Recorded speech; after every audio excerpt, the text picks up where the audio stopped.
All right, let's talk about English tenses. They can feel like a total maze, right? But honestly, getting them right is just so crucial for clear communication. And today, we're going to find our way through it together. I mean, have you ever been there? You're talking and you just stop. You're wondering, should I say I had done, or I have done, or just I did? Yeah, you're definitely not alone. It's one of the toughest parts of English, for sure, but we're about to make it so much simpler. And hey, we're not doing this on our own. We're going to use this awesome 6-question quiz from the experts over at BBC Learning English to guide us. You can think of it as a quick workout for your grammar muscles. So, you ready? Let's dive in. Okay, first things first. Before we get into all the different types of tenses, we've got to be super clear on what a tense is even for. What does it actually do? Because, this is the foundation for everything else. All right, question 1. What's the main purpose of a tense? Is it A, to express when something happened, B, to confuse the reader, and let's be honest, it really feels like that sometimes, doesn't it? Or C, to emphasize the subject? Go on, take a second to think about it. And the answer is A. Of course it is. So here's the key takeaway. At its very core, a tense is just a timekeeper. That's its whole job. It tells you when an action happened, past, present, or future. That's it. Simple as that. Okay, so we've got that foundation down. Now, let's look at the most common forms. The real building blocks of our everyday chats. So, question 2. This one is all about the right now. Which of these sentences uses the present simple tense?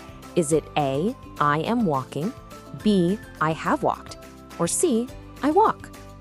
Yep, you got it. It's C, I walk. We use the present simple for stuff that's just generally true, or for habits.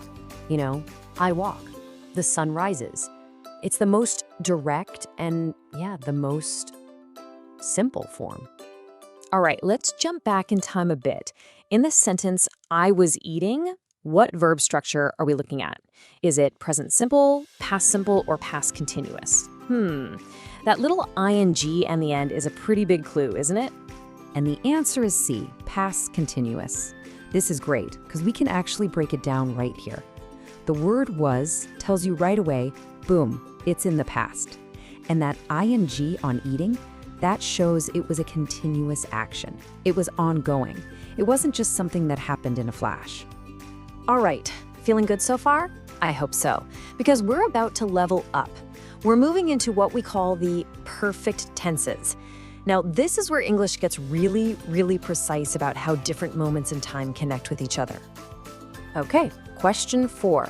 And this one's a bit of a mouthful. Which sentence uses the past perfect continuous? Is it A, I had been walking, B, I had walked, or C, I walked? The right answer here is A, I had been walking. And look, I know that one looks kind of complicated, but trust me, let's break down the formula. It's actually way more logical than you might think. And this is perfect. It shows that logic in action. The formula is always the same. You start with had been, then you add a verb ending in ing. But here's the important part. It's why you use it. You use it to describe an action that was already happening for a while before another thing happened in the past. Like, I had been walking for an hour when I finally saw the bus stop. See, the walking was happening first. Okay, so we've looked at the past from a few different angles. Now, let's shift gears and look ahead. Let's project into the future. How do we talk about what's gonna happen? Question 5 is all about the future continuous. So you're thinking about an action that will be in progress at some point in the future. Is that A, I will run, B, I will be running, or C, I will have run? Yup, you got it. It's B, I will be running. This just tells us that at some specific time in the future, that action, running, is going to be happening. It'll be ongoing. It's like saying, hey, don't call me tomorrow at 10 a.m. I will be running a marathon. And now it's time for our final boss level question. You ready? Take a look at this sentence. They will have been playing tennis. What structure are we looking at there? Is it future simple, future continuous, or the big one, future perfect continuous? The answer is C, and this comparison really makes it click. So let's look at them side by side. Future continuous, will be playing, is just about an action in progress in the future. But the future perfect continuous, will have been playing, that one is all about the duration, how long an action has been going on up to a certain point in the future. For instance, by 5 p.m., they will have been playing tennis for 3 hours. See that? The whole point is to emphasize that 3-hour stretch of time. And just like that, we're through the quiz. Phew! We covered a lot of ground there. So let's pull it all together with a quick cheat sheet to help make it all stick. So here they are, the key tenses we just walked through, all in one handy spot. We went from the super simple, I walk, all the way to the pretty complex, they will have been playing.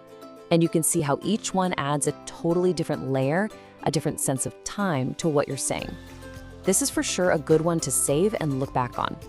So there you have it. We've just broken down some of the most common and, most confusing tenses in English. Now that you've seen them all laid out like this, my last question for you is a personal one. What's the one tense that you want to focus on and really master next? Thanks so much for digging into this with me today.